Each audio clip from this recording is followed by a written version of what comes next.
Salut, j'espère que tu vas bien. Aujourd'hui, on va parler de jardin, de jardinage en ville, de jardin partagé, de jardin communautaire.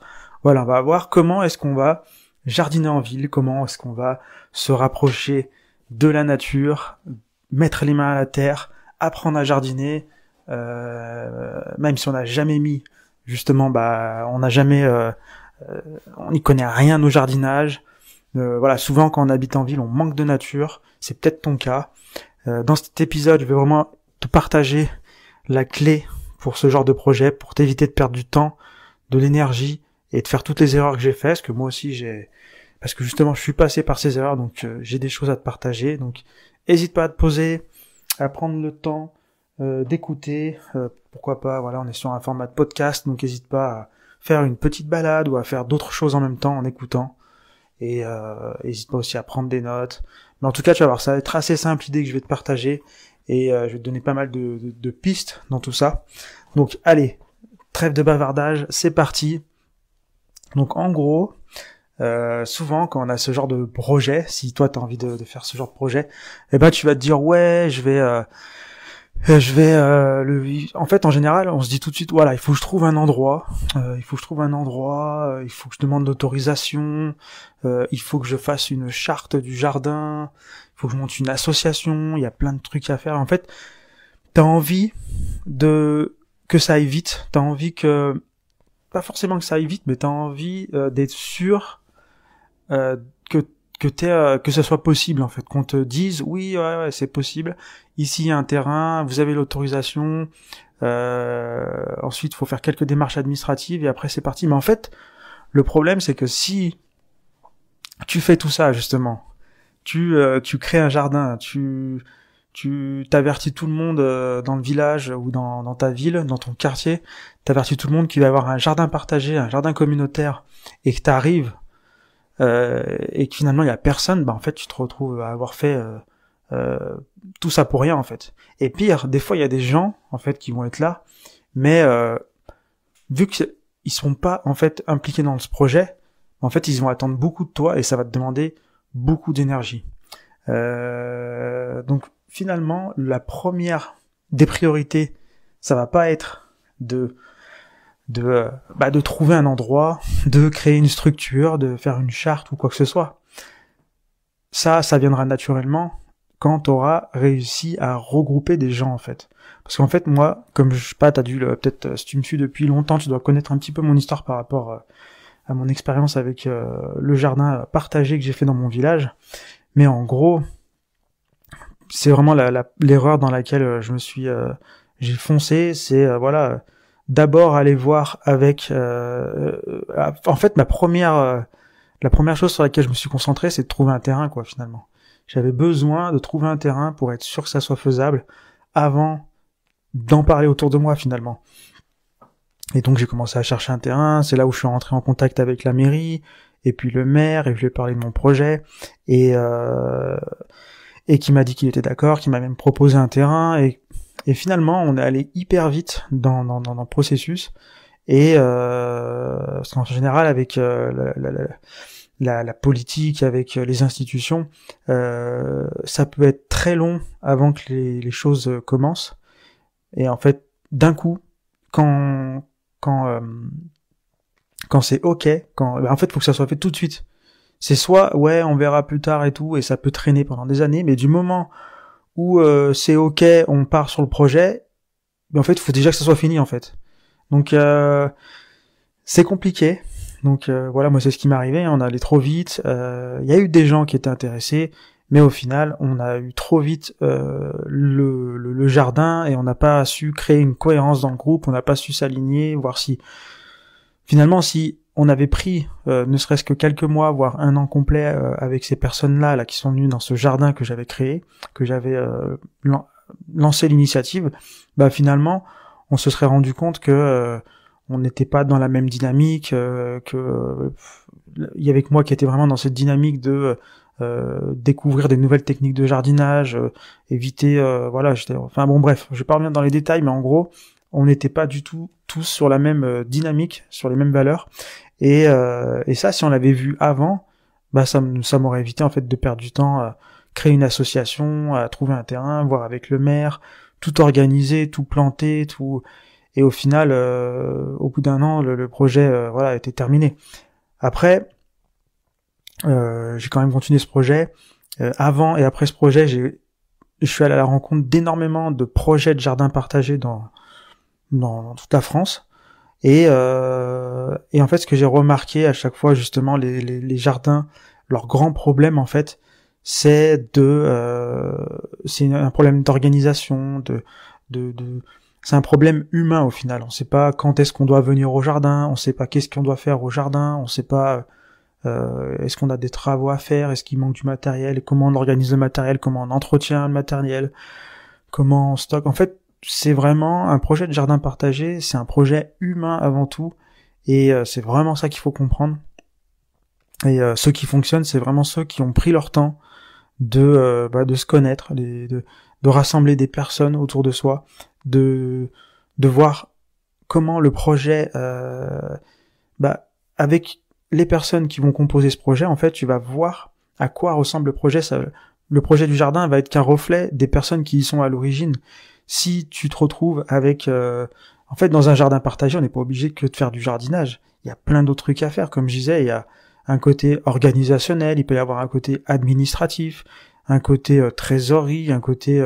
même au sein du jardin, tu as le côté jardin, le côté matériel, le côté aménagement, il peut y avoir aussi un côté événementiel, cuisine, il y a plein de choses en fait à gérer déjà au sein du jardin, et c'est pas que du jardinage quoi. Un jardin communautaire, c'est difficile à mettre sur pattes, à mettre sur pied, à mettre en route, mais parce que justement c'est de l'humain et que tous les jardins communautaires ne fonctionnent pas pareil et sont tous différents quoi au final. Et les jardins qui fonctionnent le mieux, ça va être ceux qui ont justement pris en compte tout ça quoi, qui ont créé une cohérence où chacun a trouvé sa place et du coup où il y a eu aussi une réflexion sur le projet, sur l'aménagement du lieu, sur la planification, sur plein de choses. Il y a aussi une notion des fois on peut trouver des financements et etc. Bref, je vais pas plus épiloguer là-dessus, mais en gros vraiment l'importance, si vraiment toi, on en revient à toi, si toi tu veux créer ce genre de projet, ne te concentre pas sur tout ce qu'on a vu quoi, chercher un terrain, demander l'autorisation, etc., et après commencer à en parler autour de toi. Commence d'abord à en parler autour de toi. Commence d'abord à regrouper des gens, à voir s'il y a quand même s'il y a une demande derrière, si s'il y aura des personnes qui seraient intéressées par ce projet. Qui sont ces personnes?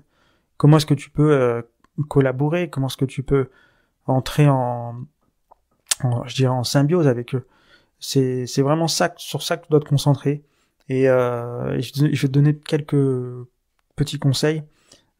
Après voilà, c'est compliqué l'humain, faire un collectif, mais ce que j'ai remarqué, c'est déjà il y a une importance du lieu, déjà de créer, il y a aussi du lien, hein, il y a le lien et le lieu pour moi. Le lien, donc c'est se voir régulièrement, échanger, discuter, apprendre à se connaître. Et là aussi une autre importance, c'est le lieu, parce que si on n'a pas de lieu, en fait c'est compliqué de se retrouver. C'est compliqué de juste déjà s'organiser pour se retrouver.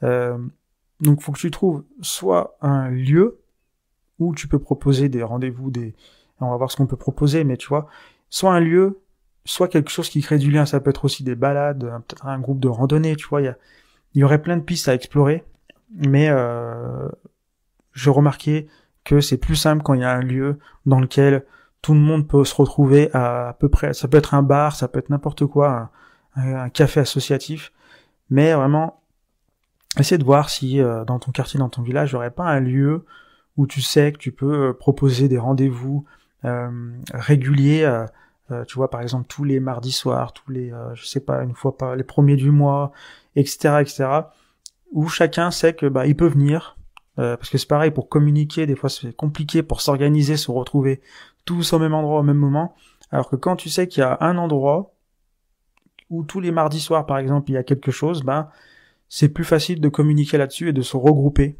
Après voilà, tout dépend le type de lieu, mais des fois ça peut être plus ou moins compliqué et aussi plus ou moins ouvert. Il y a des lieux où c'est tout le temps vivant, comme je disais, café associatif, je sais pas, les tiers-lieux, des trucs comme ça.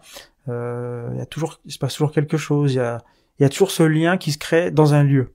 Et c'est ça qu'il faut aussi arriver à recréer. Si t'as pas de lieu, ça peut aussi prendre d'autres formes, comme des rendez-vous à l'extérieur.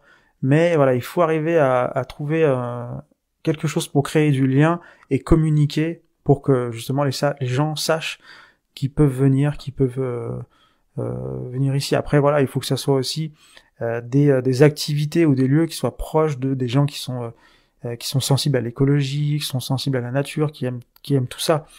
Tu peux aussi par exemple créer essayer de faire des ateliers pour je sais pas, si tu as des lieux comme des lieux associatifs, tu peux proposer des ateliers pour jardiner, apprendre à rempoter, à faire un semis, tu peux aussi faire des espèces de petites des cours sur la botanique ou la graine ou le potager, je sais pas, tu vois, il y a plein de trucs à imaginer. Mais le but c'est vraiment de regrouper des personnes susceptibles d'être intéressées par ce que tu veux proposer, donc un jardin partagé, un jardin communautaire. Donc c'est des personnes qui aiment l'écologie, qui aiment la nature, qui aiment le lien, l'humain. Donc voilà, il faut être dans toutes ces thématiques. Il faut essayer de chercher là-dedans, quoi. Tu peux aussi proposer des balades botaniques ou des balades dans la nature. Ou après, t'es pas obligé d'être super bon en botanique. Il suffit de connaître 2-3 plantes.